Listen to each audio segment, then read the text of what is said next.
കർത്താവിൽ പ്രിയരെ, ഇന്നിവിടെ സന്നിധിരായിരിക്കുന്ന എല്ലാവർക്കും അനുഗ്രഹീതമായിട്ടൊരു ക്രിസ്മസും ദൈവത്തിന് പ്രസാദകരമായുള്ളൊരു പുതുവർഷവും ഞാൻ ഈ അവസരം ആശംസിക്കട്ടെ. വൈദിക ശ്രേഷ്ഠരോടും ഗായക സംഘാംഗങ്ങളോടും ആരാധിക്കുന്നതായിട്ടുള്ള ആരാധനാ സമൂഹത്തോടും ചേർന്ന് ഇന്ന് ദൈവത്തെ മഹത്വപ്പെടുത്തുവാൻ നൽകിയിരിക്കുന്ന ഈ സാവകാശനായി ഞാൻ ദൈവത്തെ സ്തുതിക്കുന്നു. It's an honor that thereby is with us today. വിശുദ്ധ ലൂക്കോസിൻ്റെ സുവിശേഷം 2-ാം അധ്യായത്തിൻ്റെ 7-ാമത്തെ വാക്യം നമ്മുടെ ധ്യാനത്തിനായിട്ട് ഞാൻ വായിക്കുന്നു.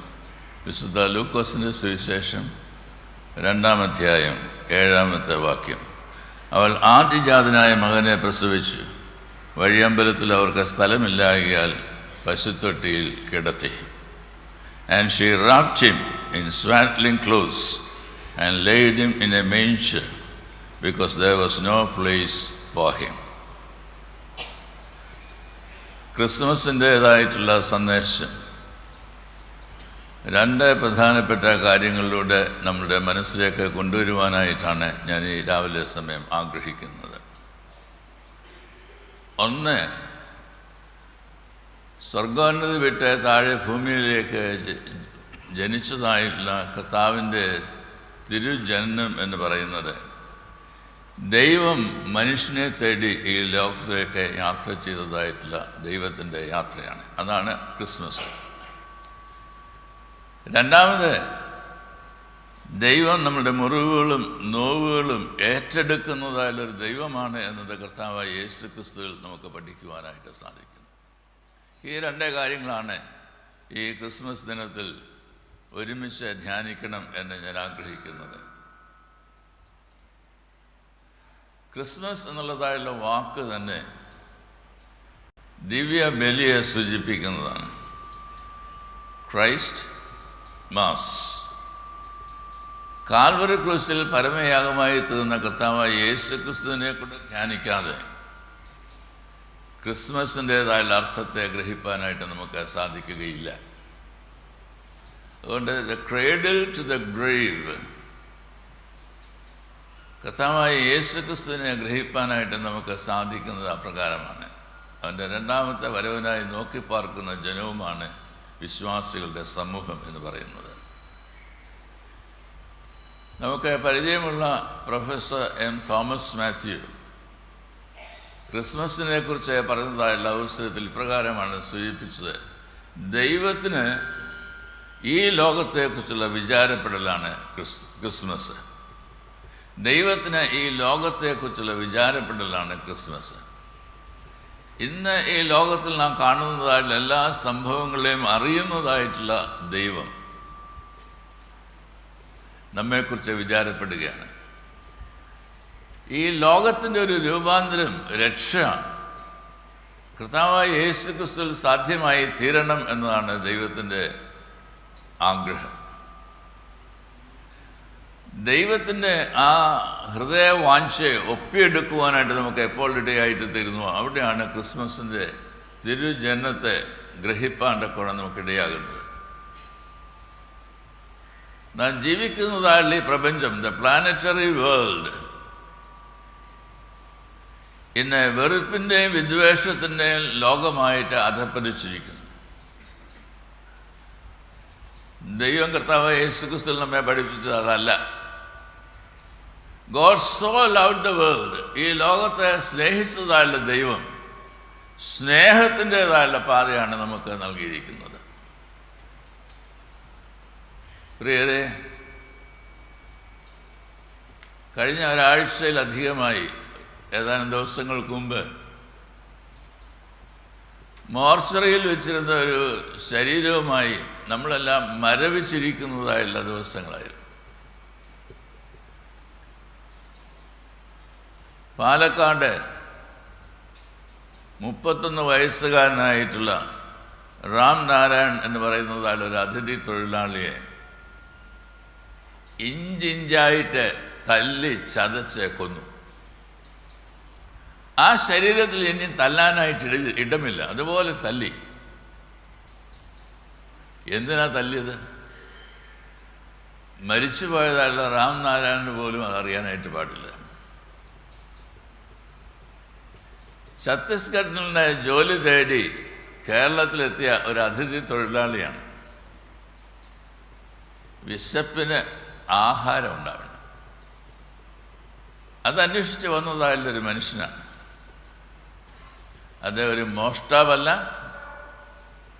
അദ്ദേഹം തെറ്റായിട്ടുള്ള മാർഗത്തിൽ ജീവിച്ചതായുള്ള വ്യക്തിയുമല്ല,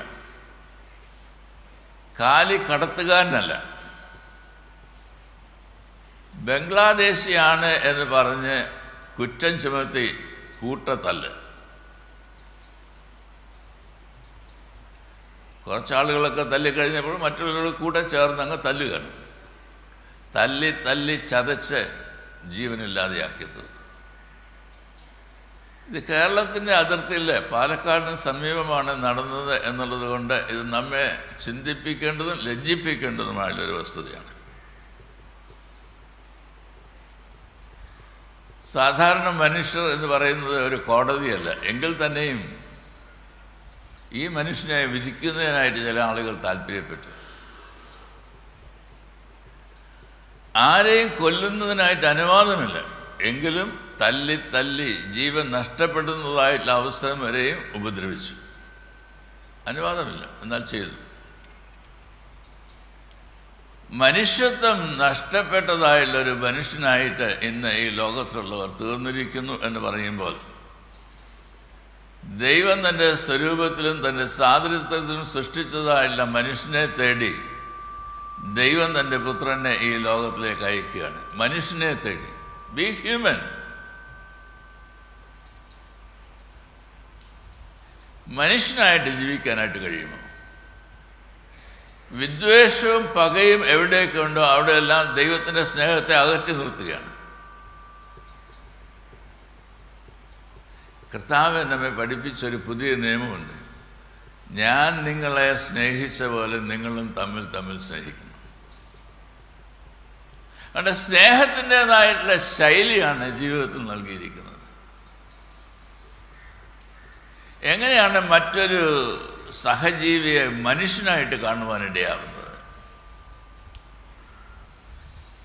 എല്ലായ്പ്പോഴും ഉണ്ടാകുന്നത് പോലെ എന്തെങ്കിലും ഒരു അത്യാഹിതം സംഭവിക്കുമ്പോൾ വീഡിയോ എടുക്കുന്നതായില്ല മനുഷ്യൻ്റെ പ്രവണത.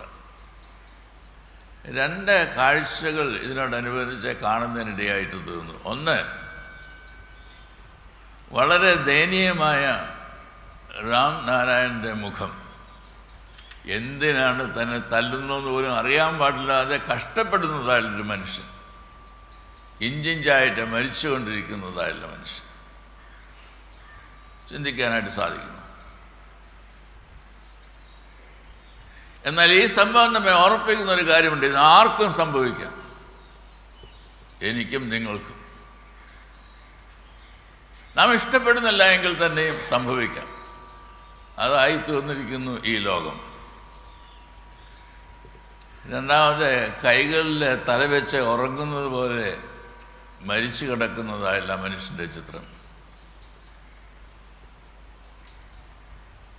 ഉറക്കമാനേ നമുക്ക് തോന്നുകയുള്ളൂ, എന്നാൽ മരിച്ചിരിക്കുകയാണ്. രണ്ട് മക്കളുടെ ആഹാരം തേടി ഈ ലോകത്തിൽ ജീവിക്കുന്നതിനായി ഒരു തൊഴിൽ തേടി എത്തിയതായിട്ടുള്ളൊരു തൊഴിലാളിയെക്കുറിച്ചാണ് ഞാനീ പറയുന്നത്. അതുകൊണ്ട് നാം ഓമന പേരിൽ വിളിക്കുന്ന ഒരു അതിഥി തൊഴിലാളിയാണ് അദ്ദേഹം, മറ്റാരുമല്ല, ഒരു അതിഥി തൊഴിലാളിയാണ്.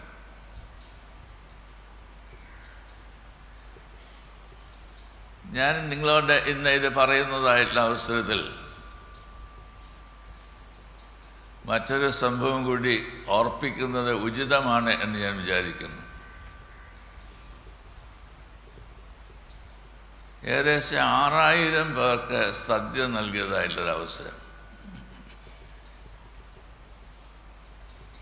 അവസാനം ഒത്തിരി ഭക്ഷണം ബാക്കി വന്നു, ഒത്തിരി ഭക്ഷണം. ഒരു അതിഥി തൊഴിലാളിയോട് ആ ധനവാനായുള്ള മനുഷ്യൻ പറഞ്ഞു, ഒരു കുഴിയെടുക്കണം. അവന് ജോലി കിട്ടുന്നില്ല, അവൻ കുഴിയെടുത്തു. എന്നാൽ കുഴിയെടുത്ത് തീരാറായ സമയത്ത് അവനൊരു മണം വന്നു, ബിരിയാണിയുടെ മണം.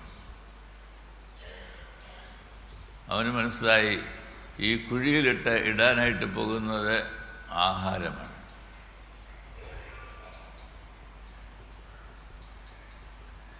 വാർപ്പ് കണക്കെയാണ് ബാക്കിയുള്ളതെല്ലാം കൊണ്ടുവന്ന് അതിനകത്ത് കമത്തിയത്. കമത്തി കഴിഞ്ഞപ്പോൾ അത് തന്നെ ഒരു കൂമ്പാരമായി, കുഴി പോരായിരുന്നു. അപ്പോൾ ഈ ധനവാനായുള്ള മനുഷ്യൻ ഈ തൊഴിലാളിയോട് പറഞ്ഞു, നീ അത് ചവിട്ടി താഴ്ത്തത്തെ മണ്ണിടണം. അവൻ പറഞ്ഞു, സാറേ എന്നെ കൊണ്ടത് സാധിക്കത്തില്ല, സാറേ എന്നെ കൊണ്ടത് സാധിക്കത്തില്ല. അപ്പോഴാണ് അദ്ദേഹത്തെക്കുറിച്ചുള്ള കാര്യങ്ങൾ ചോദിച്ച് മനസ്സിലാക്കുവാൻ തക്കവണ്ണം ആ ധനവാന് അല്പമെങ്കിലും ഒരു ശാന്തതയുണ്ടായത്. നീ എവിടുന്നാണ് വരുന്നത്? ഞാൻ ബീഹാറിൽ നിന്ന്. നിൻ്റെ വീട്ടിൽ എത്ര പേരുണ്ട്? എനിക്കൊരു മകൾ ഉണ്ടായിരുന്നു, ഇപ്പം ഇല്ല. എന്താ അവൾ മരിക്കാൻ കാരണം? വിശപ്പ് കൊണ്ട്.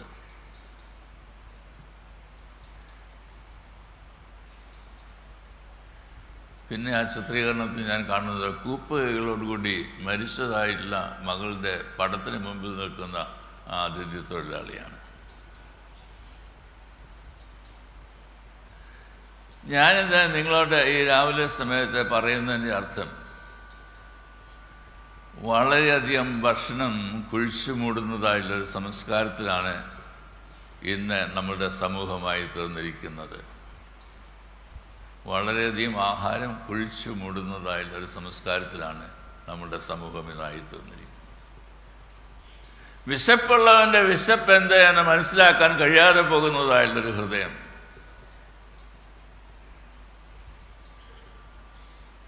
എനിക്കെന്തും ചെയ്യാം എന്ന് വിചാരിക്കുന്നതായുള്ള മനുഷ്യഭാവം,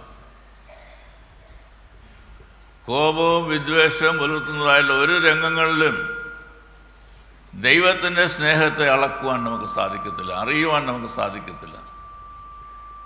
ക്രിസ്മസ് നമ്മിൽ നിന്ന് അകന്നു പോകും.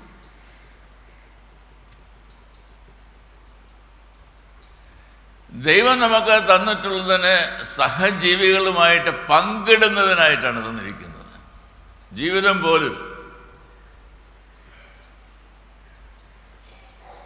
ജീവിതം പങ്കിടുവാൻ കൊണ്ട് സഹായിക്കണം. അതുകൊണ്ട് ദൈവം ഒരു ശിശുവായിട്ട് തിരുജനനത്തിലൂടെ നമ്മളുടെ മധ്യത്തിലേക്ക് പ്രവേശിച്ചു.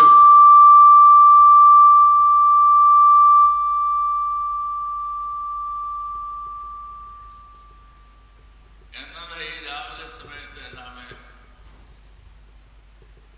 ഗ്രഹിക്കുമ്പോൾ, ആഘോഷിക്കുമ്പോൾ, ഈ ശിശു ഈ ലോകത്തിലേക്ക് വന്നത് ദൈവത്തിന്റെ സ്വരൂപത്തിലും സാദൃശ്യത്തിലും തന്റെ കൈകൾ കൊണ്ട് മെനഞ്ഞ് ജീവശ്വാസം നൽകി ജീവനുള്ള ദേഹിയാക്കി ഈ ലോകത്തിൽ നിർത്തിയിരിക്കുന്നതായുള്ള മനുഷ്യനെ തേടിയുള്ള യാത്ര. എങ്ങനെയാണ് ഈ മനുഷ്യനിലെ ഒരു മനുഷ്യത്വത്തെ നൽകുവാനായിട്ട് കഴിയുന്നത്?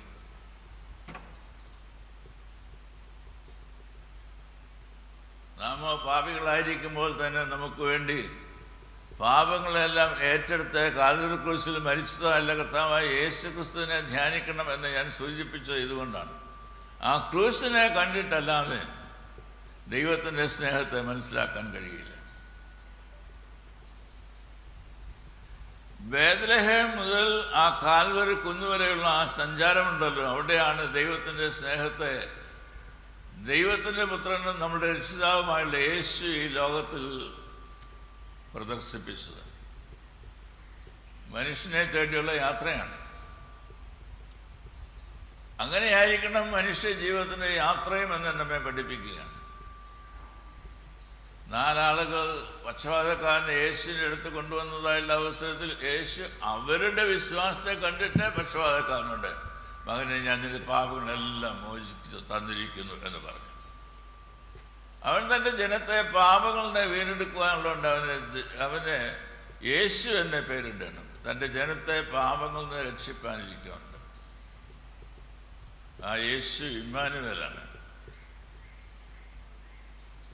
ജോസഫിന് നൽകപ്പെടുന്നതായുള്ള ദൗത്യം അത് തന്നെയാണ്.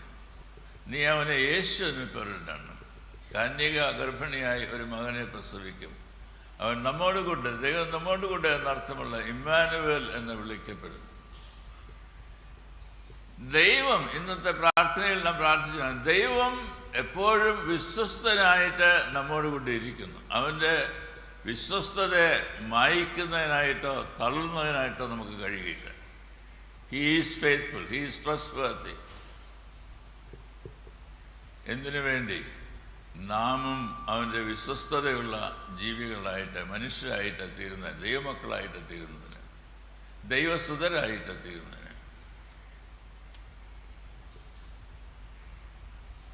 ദൈവം നമ്മളുടെ മുറിവുകൾ, നമ്മളുടെ വേദനകൾ തിരഞ്ഞെടുക്കുന്നു എന്നത് നമുക്ക് ഗ്രഹിക്കാനായിട്ട് സാധിക്കുമോ?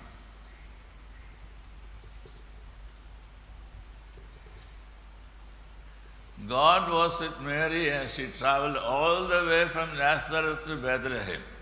പൂർണ്ണ ഗർഭിണിയായിട്ട് യാത്ര ചെയ്യുന്ന അവസരമാണ് എന്ന് ഓർത്തണം. ഒരു നഴ്സിംഗ് ഹോമില്ല,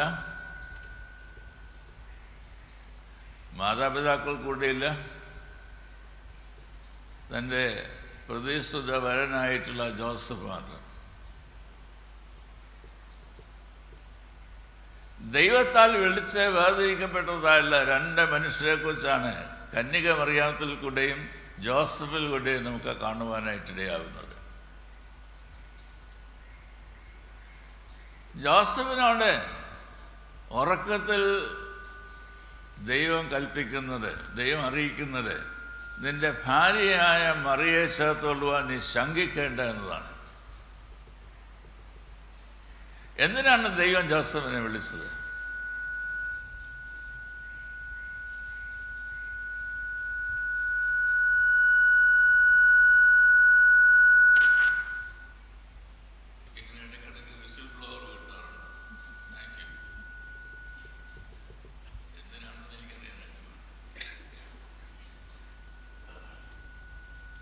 എന്തിനാണ് ജോസഫിനെ ദൈവം വിളിച്ചത്?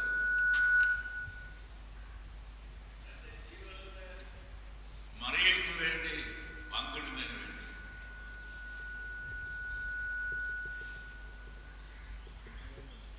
തന്റെ ജീവിതത്തെ പൂർണ്ണമായിട്ട് നൽകുന്നതിനായിട്ടാണ് മറിയെ ദൈവം വിളിച്ചു.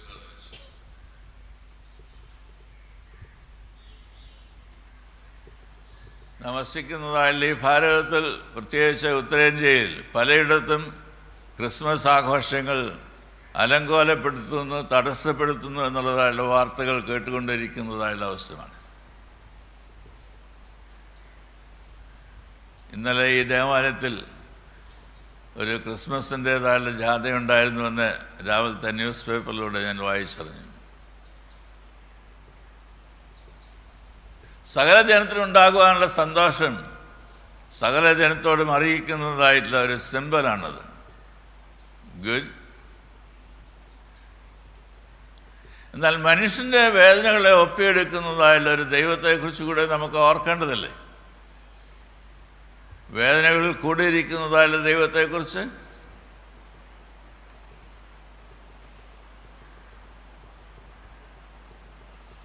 നാം വായിക്കുന്നത്, He was wrapped in swaddling cloth എന്നാണ്. പരുക്കൻ വസ്ത്രം കൊണ്ട് പൊതിഞ്ഞ് കാലിത്തൊഴുത്തിൽ കിടത്തിയതായുള്ളൊരു ശിശു. പരുക്കൻ തുണികൾ കൊണ്ട്, മാർദ്ദവമായുള്ള തുണികൾ ലഭിക്കുകയില്ലേ?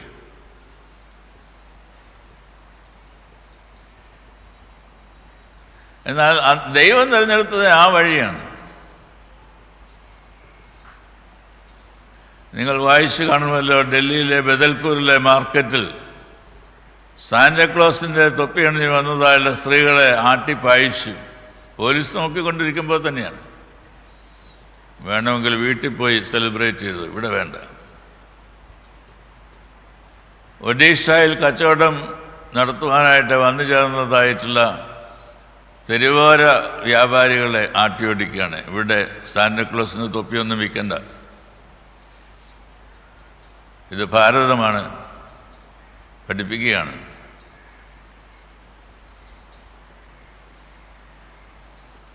ഹരിദ്വാറിലെ കുട്ടികൾക്കായിട്ട് ഒരുക്കിയിരുന്ന ക്രിസ്മസിൻ്റേതായിട്ടുള്ള എല്ലാ സെലിബ്രേഷൻസും റദ്ദ് ചെയ്യുന്നതിനിടയായിട്ട് തോന്നുന്നു. ഭാരതത്തിൽ മാത്രമല്ല, ലോകത്തിൻ്റെ വിവിധ ഭാഗങ്ങളിൽ സ്വീഡനിൽ റദ്ദ് ചെയ്തു എന്നത് ഞാൻ വായിച്ചതായുള്ളൊരു വാർത്തയാണ്. ഇതെല്ലാം നമ്മെ ദുഃഖിപ്പിക്കുന്നുണ്ട്, നമുക്ക് വ്യസനം ഉണ്ടാക്കുന്നുണ്ട്, ഹൃദയത്തിന് ഭാരം ഉണ്ടാക്കുന്നുണ്ട്. Very true. നമ്മളുടെ ഹൃദയത്തിൻ്റെ ഭാരങ്ങളെല്ലാം ഒപ്പിയെടുക്കുവാനായിട്ടാണ് കർത്താവ് ദൈവപുത്രനായി ലോകത്തിലേക്ക് വന്നത് എന്നത് മനസ്സിലാക്കാനായിട്ട് കഴിയുമോ? നിരാശയിൽ പ്രത്യാശ നൽകുവാൻ, ഹൃദയകാഠിന്യമുള്ളിടത്ത് ആർദ്രത എന്തെന്ന് കാണിച്ചു കൊടുക്കുവാൻ,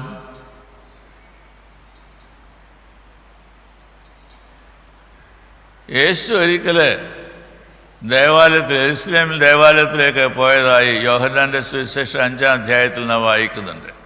എന്നാൽ പോയത് ദേവാലയത്തിനുള്ളിലേക്കല്ല, അതിന് സമീപമുള്ളൊരു കുളക്കരയിലേക്കാണ്, ബെഥസ്ദ കുളക്കരയിൽ. ദൈവദൂതൻ ഇറങ്ങി വന്ന് വെള്ളം കലക്കുന്ന അവസരത്തിൽ എടുത്തു ചാട്ടുവാനായിട്ട് ആഗ്രഹിച്ച് അവിടെ കിടക്കുന്നതായുള്ള രോഗികൾ. യേശു ചോദിക്കുന്നു, നിനക്ക് സൗഖ്യമാകുവാൻ മനസ്സുണ്ടോ?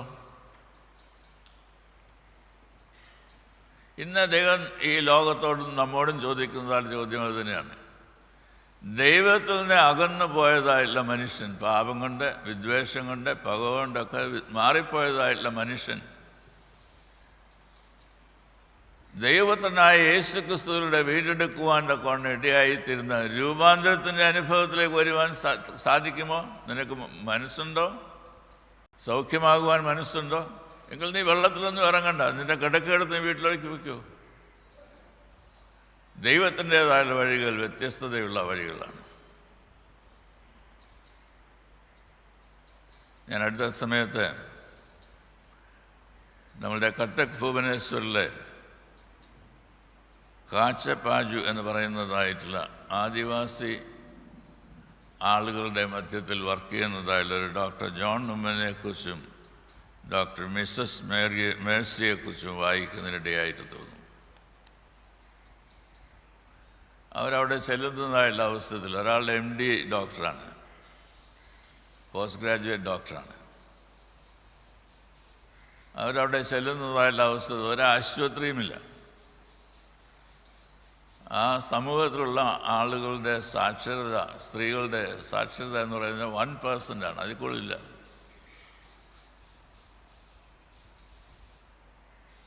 കേരളവുമായിട്ട് തട്ടിച്ചു നോക്കുവാനേ സാധിക്കത്തില്ല. അതുപോലുള്ളതായിട്ടുള്ള ഗ്രാമം ഭാരതത്തിൻ്റെ ഗ്രാമമാണ്, ഇന്നുള്ള ഗ്രാമമാണ്.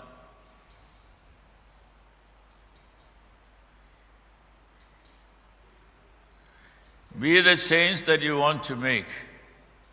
ദൈവം തന്നിരിക്കുന്നതായുള്ള താലന്തുകളും ജീവിതവും സമയവുമൊക്കെ ഉപയോഗിച്ച് രൂപാന്തരം വരുത്തുവാനായിട്ട് സാധിക്കണം. ഈ ഡോക്ടേഴ്സ് അവിടെ പ്രവർത്തിച്ചതിൻ്റെ ഫലമായിട്ട് സ്ത്രീകളുടെ ഇടയിലുള്ള ഫീമെയിൽ ലിറ്ററസി 45% ഉയരുന്നതിനിടയായിട്ട് തോന്നുന്നു. 1% നിന്ന് 45% ഉയരുന്നതിനിടയായിട്ട്. ഡോക്ടേഴ്സാണ്, ട്രെയിൻഡായിട്ടുള്ള നേഴ്സസ് ഒന്നും അവിടെയെങ്കിലും ഇല്ല. സ്കൂളിൽ പോയി പഠിക്കുന്നതിനായിട്ടുള്ള ഗത്യന്തരമില്ല എന്നതറിയാമല്ലോ. താൻ ട്രെയിൻ ചെയ്ത് എടുത്തതായിട്ടുള്ള ഒരു യുവതി വിവാഹം കഴിച്ച ഗർഭിണിയായ അവസരത്തിൽ ആ സ്ത്രീയെ ഈ ഡോക്ടറോട് ചോദിച്ചു, ഡോക്ടർ, നമ്മളിപ്പോൾ ഇവിടെ ഒത്തിരി ആളുകളുടെ പ്രസവമൊക്കെ എടുക്കുന്നുണ്ടല്ലോ, ഞാൻ പ്രസവിക്കുന്നതായുള്ള അവസരത്തിൽ ഡോക്ടർ എന്നെ സഹായിക്കാനായിട്ട് കാണുമോ? ഡോക്ടർ പറഞ്ഞു, ശരി, ഞാൻ സഹായിക്കാം. പക്ഷെ അവൾ പ്രസവിച്ചതായുള്ള അവസരത്തിൽ ഡോക്ടർ അവിടെയല്ല, ഡോക്ടർ നടന്ന് ദൂരെയുള്ളൊരു ഗ്രാമത്തിൽ പോയിരിക്കുകയാണ്. ഒരു ഡോക്ടറുടെ അറ്റൻഷൻ ആവശ്യമായിരുന്ന രംഗത്ത് അവളുടെ പിതാവ് ഈ ഡോക്ടറെ തേടി പോകുന്നുണ്ട്. മണിക്കൂറുകൾ യാത്ര ചെയ്ത് വേണം പോകാനായിട്ട്. കണ്ടുപിടിച്ച് മടങ്ങി വന്നപ്പോഴത്തേക്ക് ആ ദിവസത്തിൻ്റെ സന്ധ്യയായി. ഉച്ചയ്ക്ക് 2 മണിയായപ്പോൾ അവൾ മരിച്ചു. എത്ര ഹൃദയഭേദകമായുള്ള കാഴ്ച. ആഗ്രഹമുണ്ട്, ചെയ്യുന്നതിനായിട്ട് സാധിക്കാതെ പോകുന്നു. നിരാശയിൽ വീണു പോകുന്നു. നിസ്സഹായത ജീവിതത്തിൻ്റെ ഭാഗമായിട്ട് മാറുന്നു.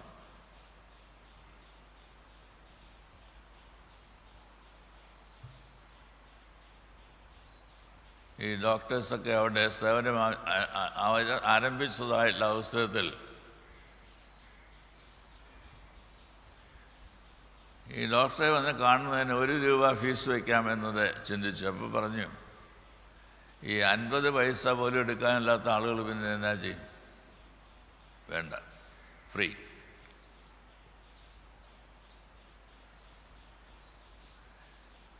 എവിടെയാണ് നമുക്ക് പങ്കിടുവാനായിട്ട് സാധിക്കുന്നത്?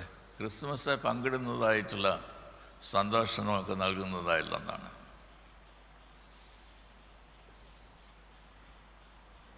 ബഥാന്യയിൽ താൻ സ്നേഹിച്ചതല്ല ലാസറെ മരിച്ചു എന്നത് കർത്താവ് അറിഞ്ഞു. അവിടേക്ക് പോകണമെന്നൊക്കെ ആഗ്രഹമുണ്ടായിരുന്നു. നാം വായിക്കുന്നുണ്ട്, തോമസും കൂടെയുള്ളതായുള്ള ശിഷ്യന്മാരും എല്ലാം കൂടെ പറയുന്നുണ്ട്, നമുക്ക് അവൻ്റെ കൂടെ പോകാം. എന്തിനാ? മരിക്കേണ്ടതിന്. നാം മരിക്കേണ്ടതിന് അവനോടുകൂടെ പോകാം. അവൻ്റെ മരണത്തിൻ്റെ വക്രത അതിൻ്റെ വക്കിലേക്കാണ് നടന്നു നീങ്ങുന്നത്. അവിടെ ചെന്നപ്പോൾ കരഞ്ഞുകൊണ്ടിരിക്കുന്നതായുള്ള മാർത്തയും മറിയയൊക്കെ കാണുന്നതിനിടയായിട്ട് തോന്നുന്നു. വിശുദ്ധ യോഹന്നാൻ്റെ സുവിശേഷം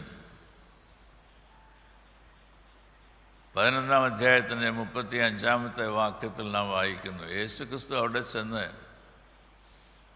അവരോടുകൂടെ കണ്ണുനീർ വാർത്തു. He expressed solidarity with the ones weeping over there at the loss of their brother.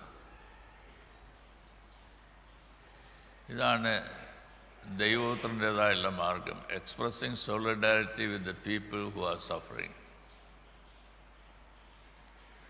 ഗദ്രദേശത്തേക്ക് യേശു പോകുന്നതായുള്ള അവസരത്തിൽ ഓർത്തുകൊള്ളണം, മർക്കോസിൻ്റെ സുവിശേഷം 5-ാം അധ്യായത്തിൽ നാം വായിക്കുന്നുണ്ട് 1 മുതൽ 20 വരെയുള്ള വാക്യങ്ങൾ. യേശു പടകിൽ കയറി അവിടേക്ക് പോകുന്നത് ഈ ഒരു ഒറ്റ മനുഷ്യനെ കാണുന്നതിന് വേണ്ടിയിട്ടാണ്. അത് കഴിഞ്ഞിട്ട് യേശു പടകിൽ കയറി അവിടെ നിന്ന് മടങ്ങിപ്പോരുകയും ചെയ്തു. അവിടെ ചെന്നതായുള്ള അവസരത്തിൽ ഈ ശവശരീരം ചീഞ്ഞ് വമിക്കുന്നതായുള്ള ശവപ്പറമ്പിൽ ഒരു ഭൂതഗ്രസ്തനെ കാണുകയാണ്. കാണുന്ന അവസരത്തിൽ അവനെ ചങ്ങലകളാൽ ബന്ധിച്ചാണ് അവിടെ ഇട്ടിരിക്കുന്നത്. അവൻ ഇനിയും ഗ്രാമത്തിലേക്ക് വരരുത്, മനുഷ്യരുടെ ഇടയിലേക്ക് വരരുത്, അങ്ങനെയുള്ളതായുള്ള സ്ഥലത്തേക്കാണ് വരുന്നത്. യേശു അവനെ സൗഖ്യമാക്കിയത് മാത്രമല്ല, തന്നോടുകൂടി ഇരിക്കുന്നതിനായിട്ട് അനുവദിച്ചു.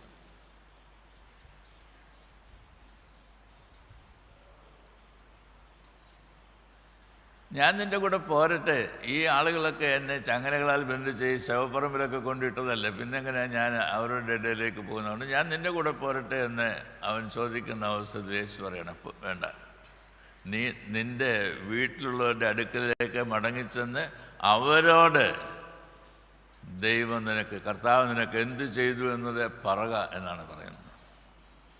Go and tell the people. അതാണ് സർവ്വജനത്തിനുണ്ടാകുവാനുള്ള മഹാസന്തോഷം. എന്താണ് ദൈവികമായിട്ടുള്ളത് എന്നത് പറയാനായിട്ടാണ് പറയുന്നത്. എന്താണ് ദൈവികമായിട്ട് നമുക്ക് ഈ ലോകത്ത് നൽകുവാൻ കഴിയുന്ന നല്ല വാർത്ത, അത് പറയാനായിട്ടാണ് പറയുന്നത്. അതാണ് നമ്മുടെ ജീവിത സാക്ഷ്യമായിട്ട് തീരേണ്ടത്. അതിനാണ് ക്രിസ്മസ് ആഘോഷിക്കുന്നത്.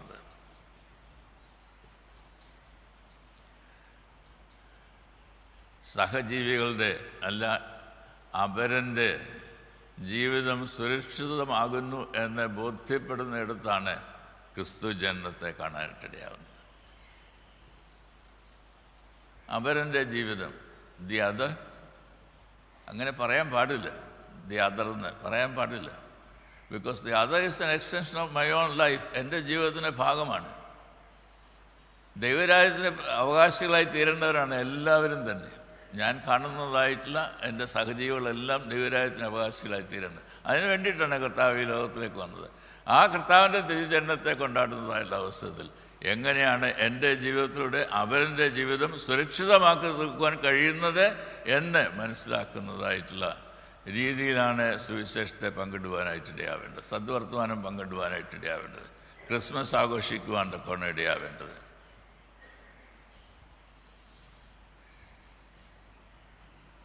വികാരിയച്ഛൻ നേരത്തെ പറയുകയുണ്ടായി, ഞാനും പറയുകയുണ്ടായി, we are happy that Dayabai is with us today. മധ്യപ്രദേശിൽ തന്നെ പോലും സ്വീകരിക്കാത്തതായുള്ള ജനത്തിൻ്റെ നടുവിൽ അവരുമായിട്ട് താതാത്മ്യപ്പെട്ട് ജീവിക്കാൻ കഴിഞ്ഞതായുള്ളൊരു വ്യക്തിയാണ് ഇന്ന് നമ്മോട് കൂടി ആരാധനയിൽ സംബന്ധിക്കുന്നത്.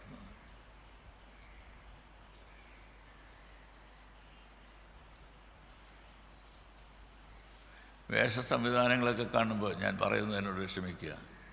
ഇവിടെ ഇരിക്കുന്നതായുള്ള വനിതകൾ പറയും, ഞാനൊരു നല്ല സാരി തരാം, എനിക്ക് നല്ല ഉറപ്പുണ്ട്, നിങ്ങളോട് പറയും വേണ്ട, അത് നിങ്ങളുടെ കയ്യിൽ ഇരുന്നോട്ടെ, എനിക്ക് എൻ്റെ ജനത്തിൻ്റെ ഡ്രസ്സ് മതി.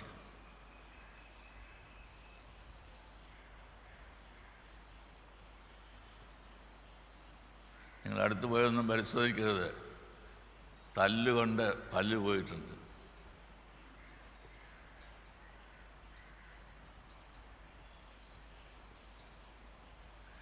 ഇന്ന് ഇവിടെ ഇരിക്കുന്നതായുള്ള വനിതകളിൽ കുതിരപ്പുറത്ത് യാത്ര ചെയ്തതായുള്ള ഏക വ്യക്തിയാണ് ദയാബായി എന്ന് ഞാൻ പറയുമ്പോൾ, മലയാളിയാണ് എന്നതുകൂടി ഞാൻ പറയുമ്പോൾ അതിശയിക്കരുത്.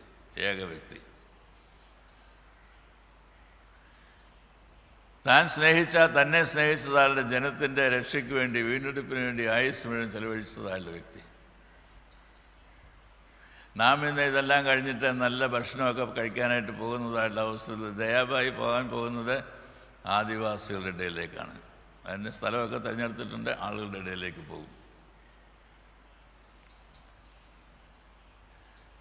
എന്നെ കേൾക്കുന്ന പ്രിയജനമേ, അവർ life is different. And that difference in Jesus Christ is to be seen on the Christmas day. ആദ്യം പറഞ്ഞത് എല്ലാവരും സമ്മതിക്കും, അവർ ലൈഫ് ഈസ് ഡിഫറെൻറ്റ്, ശരിയാണ്. എന്നാൽ ആ ഡിഫറൻസ് കാണുന്നത് ക്രിസ്തുവിലാണ്. Because Christmas day,